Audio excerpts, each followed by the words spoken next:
चलिए guys, one piece का नया चैप्टर आ चुका है और इस चैप्टर में कुछ खास तो नहीं हुआ, बस पूरे चैप्टर में वार्तालाप ही हुई है। लेकिन इस चैप्टर में एक बंदे का फेस रिवील हुआ है, बहुत ही ज्यादा खास बंदे का फेस रिवील हुआ है। बहुत जरूरी था ये। क्या कैसे, चलो देखते हैं। One piece chapter number 1139 mountain eater. Cover page में मिस्टीरियस हाइडआउट का कैप्टन हुजू किसी को मारने जा रहा है। देख के तो लग रहा है ये दोनों वही ड्रैगन वाले भाई बहन है ना। क्या चल रहा है बे यहाँ पे, खैर छोड़ो। चैप्टर की शुरुआत होती है कासल से, जहाँ से अपने भाइयों की सर्च पार्टी जारी है। की नहीं मिली यार अभी तक। सही भी है यार, इतने बड़े कासल में कहाँ ही ढूंढेंगे। उन दोनों गार्ड्स ने भी अपने भाइयों की ज्यादा कुछ मदद की नहीं, इसलिए रोड बोलता है तब तो एक ही बंदा है जिसको पता होगा कि कहाँ पे है, एल्डर ज़ुरुल भाई। लेकिन मुझे नहीं लगता वो हमें बताएगा। लूफी बोलता है ऑफ कोर्स नहीं बताएगा, लोकी को आजाद करना क्राइम है, क्राइम। रोड बोलता है। इस पर जोडो बोलता है लेकिन अभी तक हमने डिसाइड नहीं किया है कि उसे आजाद करना है या नहीं। तभी अपनी नामी एक तरफ अपने भाइयों का ध्यान खींचती है, जो जगह है थ्रोन रूम, और उसकी हालत भी खराब ही है, जहां उन्हें एक बड़ा सा मार्क भी दिखता है। बिल्कुल गाइस, ये वही मार्क है जहाँ पे वे दोनों बुर्काधारी लैंड हुए थे। ये लोग तो सीधा थ्रोन रूम में घुस गए बे, ये कौन सी एबिलिटी है? थोड़े से रिस्ट्रिक्शन तो होने चाहिए ना किसी भी पावर में, ऐसे कैसे ही कहीं पे घुस जा रहे हैं ये लोग। कितना क्रीपी लगेगा ना, थोड़े से रोक लगाने की जरूरत है इस पर। छोड़ो यार, आगे बढ़ते हैं। उस मार्क को देखकर नामी बोलती है, इसको मैंने एक बुक में देखा था, ये मैजिक सर्कल जैसा लग रहा है, ये डीमन को समन करने के लिए एक रिचुअल की तरह है और ये सच में क्रीपी है। इसको देखकर लूफी बोलता है, ऐसा लग रहा है मैंने इसको हाल ही में कहीं देखा है। लूफी भैया, एगेट में वो चारों बुड्ढे इसी से समन हुए थे, याद आया? ये सब बकचोदी चल ही रही थी, तभी कोई लूफी का नाम पुकारता है। भाई ये सुन के तो रोड की फट जाती है, डीमन है पक्का, यहाँ डीमन या स्पिरिट है कोई ना कोई। तभी एक और आवाज आती है, मैं तुमसे मिलने का कब से इंतजार कर रहा था। ये सुन के तो रोड एक मिनट भी वहां नहीं रुकता और भागना चालू कर देता है। तभी एक कुल्हाड़ी आकर उनका रास्ता रोक देती है, सब लोग गिर जाते हैं और तभी अपने लूफी को थ्रोन पे बैठा हुआ एक बंदा दिखता है। ये है यासान, मिस्टीरियस टोपी वाला बंदा, क्रोकस के साथ साके पीने वाला। यही है स्कूपर गब्बान, पायरेट किंग का लेफ्ट हैंड मैन। अभी पूरी तरह से कंफर्म तो नहीं हुआ है, लेकिन चैप्टर के अंत में हो ही जाने वाला है, चिंता मत करो। मैंने यहाँ एक स्ट्रेंज हाकी महसूस की थी, इसलिए मैं यहाँ चला आया, लेकिन लगता है मैं थोड़ा सा लेट हो गया। फिर भी ठीक है, मैं तुम लोगों से यहाँ पे मिल पाया। मैंने तुम्हारे बारे में बहुत सुना है लूफी, लोग कह रहे थे तुमने काइडो को डिफीट कर दिया। मैं वानो में बहुत पहले गया था, एक बार फिर से जाना पड़ेगा, स्कूपर बोलता है। इसके बाद रोड सबको उस बंदे से पहचान करवाता है, ये है यासान। और गाइज ये बंदा बहुत खतरनाक है। इसके दो रीजन है, पहला क्योंकि ये पायरेट किंग का लेफ्ट हैंड मैन है, और दूसरा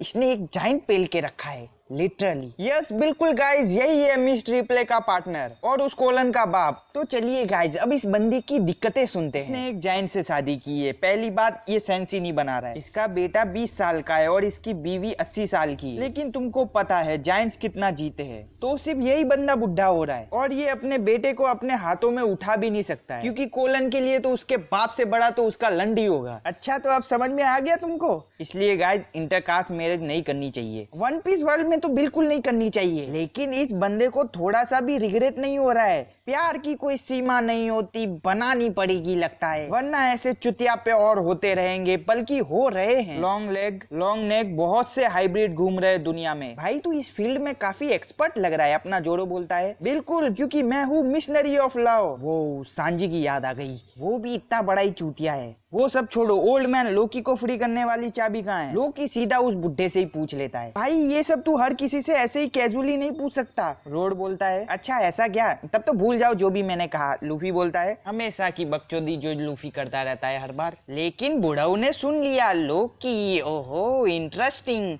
लगता है तुम लोग कुछ तो बकचोदी करने वाले हो। I love it. लेकिन क्या तुम लोगों को पता है लोकी किस तरह का बंदा है? अगर उसने आजाद होके कांड करना चालू कर दिया तो उसकी गांड पे लात मारकर वापस बांध देंगे, लूफी बोलता है। अच्छा, पिछली बार जिसने उसको पकड़ा था ना, वो सांग्स था, जिसके नाम से पूरा वन पीस वर्ल्ड कांपता है, और तुम चूतियों को लगता है तुम लोग उसे रोक सकते हो? बुढ़ऊ बोलता है। बुढ़ऊ और भी बहुत कुछ बोलता है, लेकिन अपना लूफी उसे पूरी तरह से इग्नोर कर देता है। अपने लूफी को लौड़ा फर्क नहीं पड़ता, वो कोई भी हो। लेकिन अपने लूफी की इस तरह की हरकतें देखकर बुढ़ऊ को अपने पुराने दिन याद आ जाते हैं, जहां रॉजर भी उसकी वार्निंग को सीरियसली नहीं ले रहा था। इसके बाद बुढ़ऊ उसको समझाना छोड़ देता है, चूतिए को कुछ भी बोलने का कोई फायदा नहीं है। ओए रोड, थ्रोन हटा। थ्रोन हटाने का क्या पर्पस था ये तो अभी नहीं बताया गया, क्योंकि हम अभी जा रहे हैं उसोप वाले ग्रुप में जहाँ पे दावत चल रही है। देखो गाइस, लूफी ने बुढ़ऊ की बेइज्जती कर दी है गंदी वाली, लेकिन ऐसे तो नहीं चलेगा, उसकी इज्जत को वापस लाना पड़ेगा, इसलिए ये काम करने वाले हैं जायंट्स। एक जायंट बोलता है, तुमको पता है पायरेट किंग के साथ 2 खतरनाक फाइटर्स थे, मेरे ख्याल से तो रेलिंग थे ना। उसोप बोलता है, हाँ सही कह रहे हो, लेकिन एक बंदा और था। जब रॉजर बीमार थे तब वही बंदा रॉजर के साथ हॉस्पिटल गया था, जो माउंटेन्स में कहीं था।